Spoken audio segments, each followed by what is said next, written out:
In Genesis 1:26, God said, "Let us make man in our image, according to our likeness."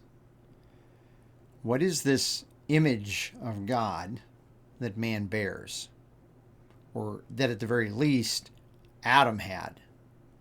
We're going to take a look at this again today as we continue to try to understand a little bit more about what is man. What does the Bible say that we are?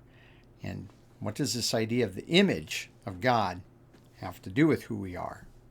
I'm Pastor Tim Holscher, and we are looking at this idea of man and trying to understand. We've looked at this idea of likeness in terms of, I believe that has to do with our ability to think and comprehend in a manner distinct from the other creatures. But this idea of the image of God, this is something that, well, we need to think about. And I want to look at a couple passages that suggest that there is in some way or another a way that man still has something about this image. In Genesis chapter 9 and verse 6, it says, "Whoever sheds man's blood, by man his blood shall be shed, for in the image of God he made him." And again, we have "in the image," just like we have over in Genesis 1:26, but that God made him.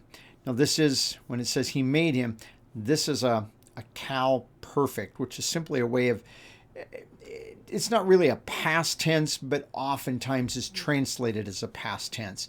And so there's a good possibility that this is simply referring back to that initial creation, that it says when God made man, well, he made him in his image. Whether or not that's true at this time. And you might say, well, why wouldn't you not think that? Well, we won't get to it today, but I think in the next study we'll touch on some things where it just brings up some issues, some questions for us to think about.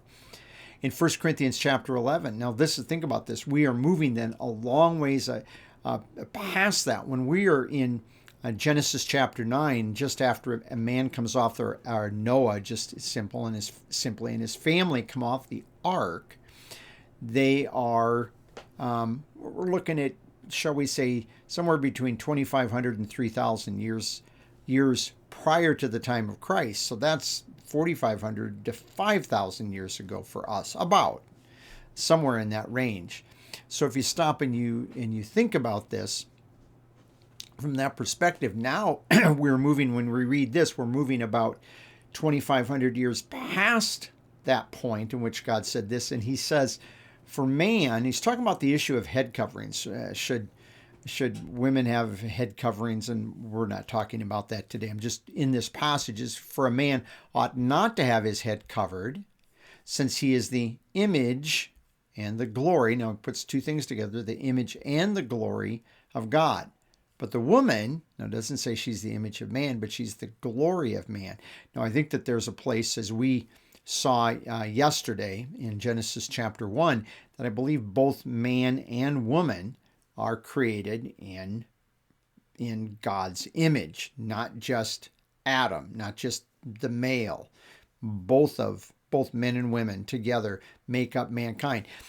Just an interesting aside, in Greek, the term anthropos is used collectively of males or females. There is a word for males. It's the word, we get the word andros, Andrew from it, and androgynous is somebody that has male characteristics. And then there's the word gune, which is the word for women. And so those two words both indicate this idea of the two sexes. Anthropos in the New Testament is used collectively. And even in English, we don't understand this, but the term man originally, when it was used in English, was a generic term. It did not refer to a male. There was a word for males and a word for females. Man was just a generic term for a person, regardless of who that is.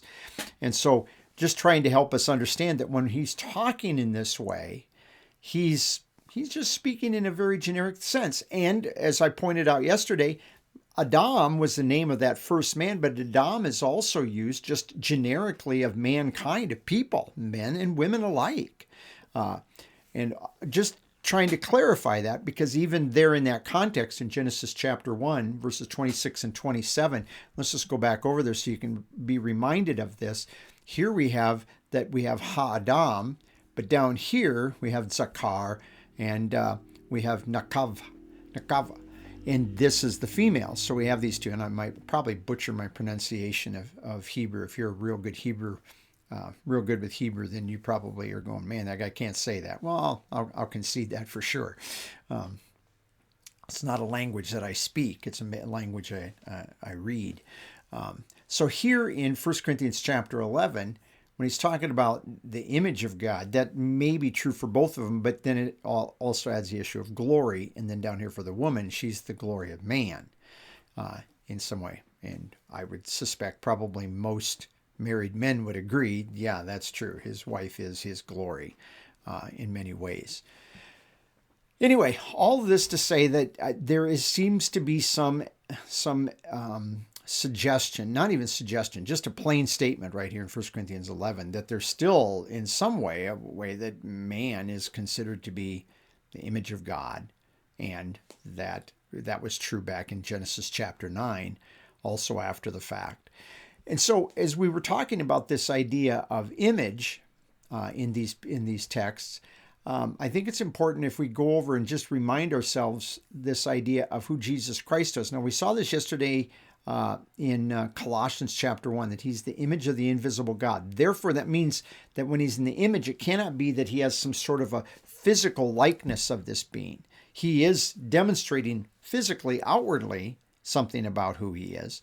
But if you look here in 2 Corinthians chapter 4, verse 4, it says, in the case, he's talking about the people that are perishing, unbelievers, the God of this world has blinded the minds, and this word minds, if you remember, means the conclusions of the minds. In other words, they hear things, they're processing, think of like a computer processing or your mind processing, and then the conclusion, the outcome of that is blinded. They can't come to a proper conclusion. I'll give you an example.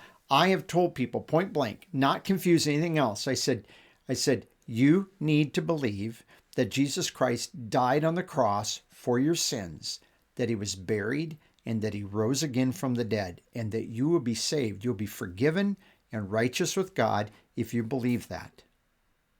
And I have had people to my face said, so you're telling me I need to get baptized? I never even used the word baptized in the conversation. I kept a very brief presentation of the gospel. I gave kind of a synopsis there to you.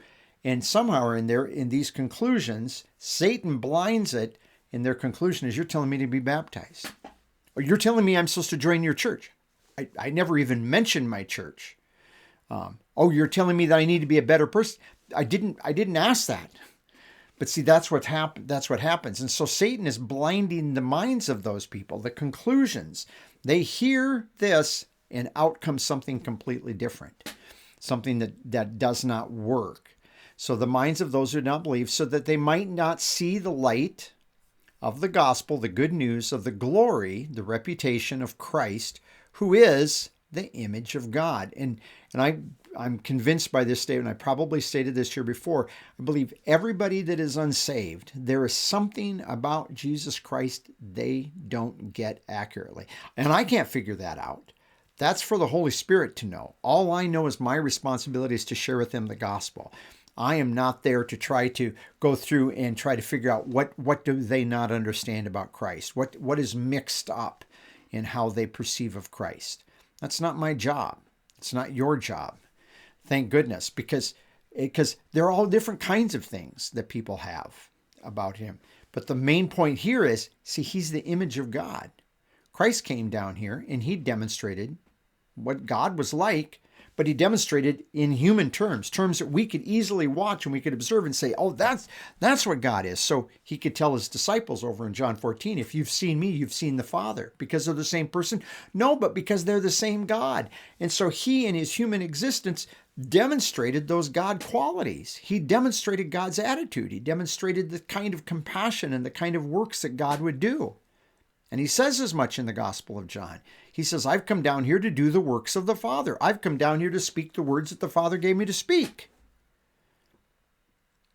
All of this to say, he's the image of God because he's doing those things that God gave him to do. And I believe that that's one of the aspects of what it means to be in the image of God, that there are certain things that God gave man to do. And part of that goes back there to Genesis 1, where there are some people that would suggest that part of being in the image of God is actually exercising rule over our world, over the environment, over the animals, different species of animals.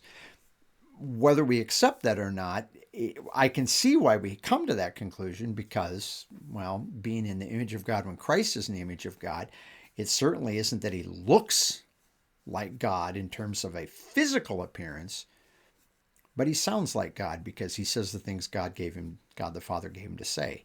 He did the works that God gave him to do, so he looked like God in terms of the activity or the works. But he didn't look like God in terms of the color of his eyes or his beard or the way his hair was. None of those kind of crazy, silly things. The shape of his face. He had his Father's jawline. No, he didn't, because the Father doesn't have a jawline, because the Father's not man. And Jesus, and keep about that, God the Son was not man until 2,000 years ago when he came down. We're in the Christmas season celebrating God coming into the world and becoming flesh. This is what he does. He comes into the world and he becomes like one of us. This is part of how he demonstrated something about the image of God. And I would suggest, even if we go back over here to 1 Corinthians chapter 11, one of these things that's involved in the image, and this is why I have a tough time if we limit the image of God only to the male and not to the woman in this case. Oh, and by the way, I was talking about the male and female. Right up here is the word man. It's translated man in English, but over here it's aner. It's that word, it's a form of the word andros. So you can see this is different than the word anthropos, if you are familiar with that. But I believe that this image extends to both of them because he's not talking here to everybody. He's not telling unsaved people out there in the city of Corinth, you men, take the covers off your head, because apparently in Corinth, people, part of the religions is a lot of men prayed by putting a covering over their head. He says, no, don't you do that. And the women are to cover their head, because one of the things that was noted and notorious in the city of Corinth were that there were these women that when they were with other men would put their hair up. They would bind it up, not make a hairdo. They just pull it up. And I've tried to research and understand exactly why they put their hair up, but they did.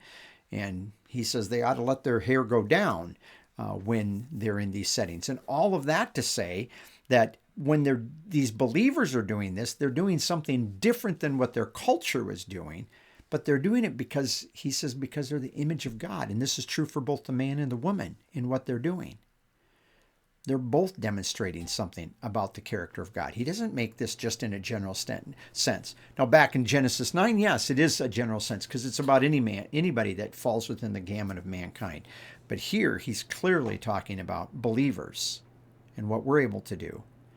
And I believe part of this image of God also has to do with the fact that you and I have the ability to be living out and doing something that says something about God in a similar way that Jesus Christ did the same. We're going to come back and we're going to look more at this idea of the image. And I'm going to suggest to you that there's an aspect of this image of God that has been lost, but that you and I as believers actually are in the process of gaining this back, or being given it back. It's being given back to us. I can state it right. It's being given back to us. It's not our job. That's God's. I hope that this is a little helpful. Hopefully it kind of waters your appetite to be back tomorrow and to understand and look at this a little bit more. And with that, I encourage you, in the meantime, have a good day in the Lord, and thank you for joining me.